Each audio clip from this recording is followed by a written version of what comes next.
Hello, this is Gino Alexander. This is my assignment. DreamWorks negotiates with Disney. The conflict in this case is that DreamWorks reneged on closing a deal with Universal to attempt to close a deal with Disney. DreamWorks' lack of capital started to take a toll on the company, so making a deal with Disney would help them raise funding. However, Disney is focused on making movies that truly fit their brand and can be in theme parks, video games, and internet. DreamWorks does not make movies like that. Also, if Disney brings DreamWorks, Disney would have to add movies to its schedule, which at this time is at 14 movies a year.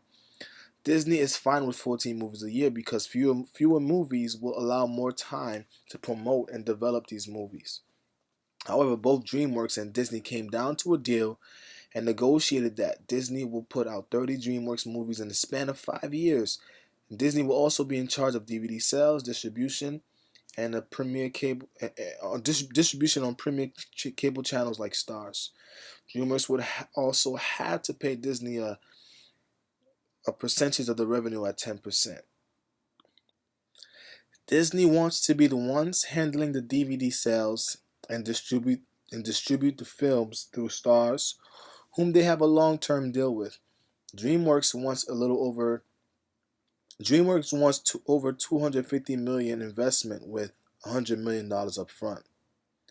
Disney also wants to be in charge of release dates.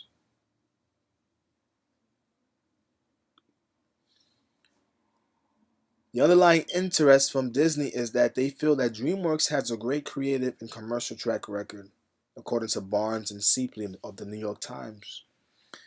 In other words, DreamWorks have the marketability and has been consistent in putting out great films. DreamWorks feels Disney is a better fit than Universal.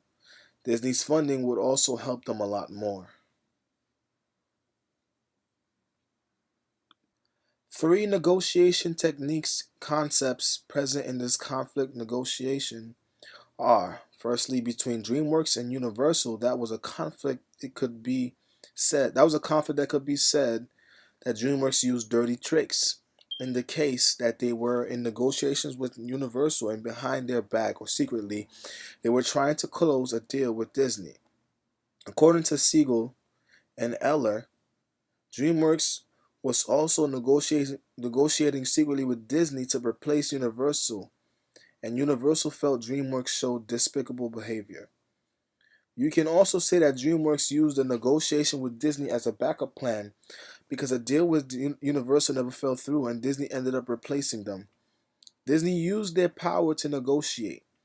Disney knows that DreamWorks would need their funding to help them, and they use that to make the demands in negotiation. Disney controlling DVD sales, cable networks, release dates, and earning a percentage of all DreamWorks films. What went well in the negotiation process is that a new relationship was formed.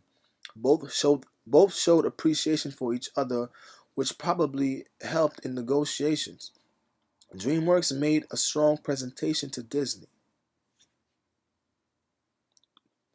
Now, what went wrong in the negotiation process, in my opinion, is giving Disney the control over the release dates. DreamWorks has no say or power when it comes to that. DreamWorks should have made it a mutual thing. Disney can either push back or make the release date sooner as they wish. An agreement was reached. Yes.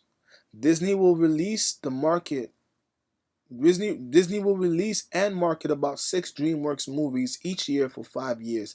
That's a total of 30 films in 5 years. That's the main focus on the agreement.